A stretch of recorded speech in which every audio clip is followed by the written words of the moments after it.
Hello and welcome to our displays. Thanks for sticking around. I know I haven't been uploading a lot lately, but hopefully that'll be a bit more regular at some point. Today I want to talk just a little bit about The Legend of Zelda TriForce Heroes, which is coming out at the end of this month. And I can only assume that you're all excited about it. I've been playing it for about a week or so now, and I really like this game. I think you will too. So, long story short, The Legend of Zelda TriForce Heroes is a game which is free players and takes a lot of inspiration from Four Swords Adventures and that enhanced version that was available for 3DS and DS's for a short period of time. The game feels awkward in single player. So I'm going to start talking about single player first, and you are one person who has two doppels, which are like fake links. You can switch between controlling all of them, which is nice. And in most levels you'll end up getting different items for each of those. Now, tackling levels with just one person having to switch between all three of your characters, having to totem up, which is one of the mechanics, and reach out of reach areas, it's a little bit awkward, truth be told. Sometimes it's nice being able to tower up and then control yourself, because there's no human error involved. It's all you. It's not your friend is making a mistake. And that's nice, because I did find a few moments while playing multiplayer where it's not their fault, but my friends just weren't in the position I wanted them to be. And that's not their fault, because we don't have a single mind. We're not all linked. And of course I can talk to them and tell them, hey, move over here, move over there.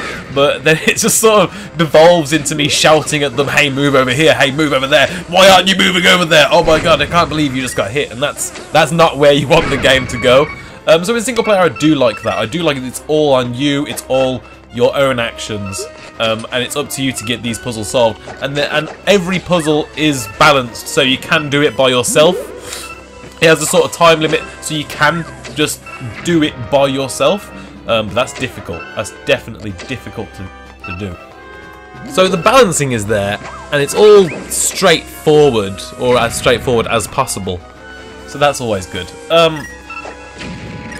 I'd say the only problem with single player is that, so like I said, some things, the time limit is just too sharp. And so moving on to multiplayer, when I did these things in multiplayer, I could say, my friend, just get ready over there and get ready to hit this thing as soon as I say. And it worked out, because quickly they learnt the timing, and I didn't have to worry about switching characters and doing it myself, which is very difficult. So overall, loads of positive things to say, even about single player, which can be awkward. One thing that is nonsense, however, is there's no two-player. I don't see a single reason why I can't download play with one friend and have one doppel, one fake link we can both switch between. That makes no sense to me. I can't justify it. I think Nintendo have justified it by saying, hey, it's either one player or three players. I just don't understand. No, no, that's confusing. It's really awkward. I don't often find opportunities to have both friends with me to play download play, you know? And currently, of course, the game isn't actually out yet, so there's not a lot of people I can just say, hey, just switch your 3DS, let's play online. The online servers are there, they are up at the moment, but how difficult it is to find a game, like, you don't understand. You would need to have already connections with people who have the game to talk to and play with them. So that's very awkward so far. The download play worked wonderfully. Absolutely no complaints there.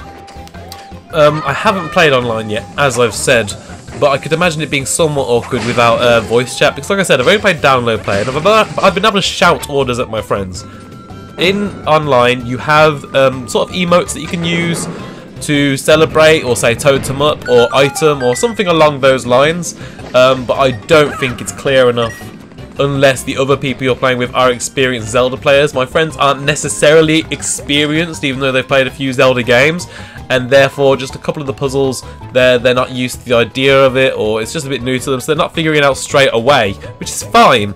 But online, when you know what to do and the other person doesn't necessarily know what to do, that's where it becomes awkward. Still though, the game I'm massively enjoying. The costume elements of the game isn't as prevalent as I thought it would be, but it's still nice. Download play partners can build up to 2 costumes so they can get a good taste for that part of the game. you know, when playing it with my friends afterwards, I'm asking them, what do you think of the game? Are you enjoying it? And the answer is yes. Yes, I'm really enjoying it. I really like this game. I do think I'm going to buy it when it comes out. And that's really all I can ask for. I still am enjoying it single player, even though it's definitely more enjoyable with multiplayer. And like I said, it is awkward to get people, but once the servers are up and the game's actually out, that's going to be so much easier than it is now. So I'm looking forward to that myself. Just the game is loads of fun. I'm really enjoying it. You can, in multiplayer, have a few drawbacks, such as one of my friends was using bombs, and if he throws a bomb in the wrong place, it blows us all up, and because we all share a health bar in multiplayer, you get a situation where everyone gets hit by a bomb and there's 3 hearts gone, and that can be a lot. It can mean a lot in the game. Luckily there are incentives to go back and play older levels, because maybe your friends have not played them yet. And these take the form of different modifiers, such as you play in the darkness, you can't use your sword for the whole level, which means you can only use whatever item you might pick up. And if one of you picks up a non-lethal item, that can be awkward. And there are different modifiers like that, you know, more damage and things like that. Things which make the game more interesting but more difficult, and that's a little incentive for you to go back and try the earlier levels for that 100% completion. Which is nice, because it's like the game already knows you're going to have to go back here because your friends might not have done it. And it's prepared that for you, you know? However, playing one stage completely in the dark, my friends sort of had to rely on me because I've already played through that area. And I was like, okay, guys, you're going to have to watch out here. There's going to be giant, spinny, spiky things or something. Yeah. Zelda TriForce Heroes. Fantastic in multiplayer. Not quite so fantastic in single player, but still hugely enjoyable. I do recommend it. I do recommend it to everyone that's interested in the game. You're going to have a lot of fun with this. I assure you of that. Thank you very much for watching Odders Plays. My review will be out when the embargo lifts nearer the end of the month. See you next time.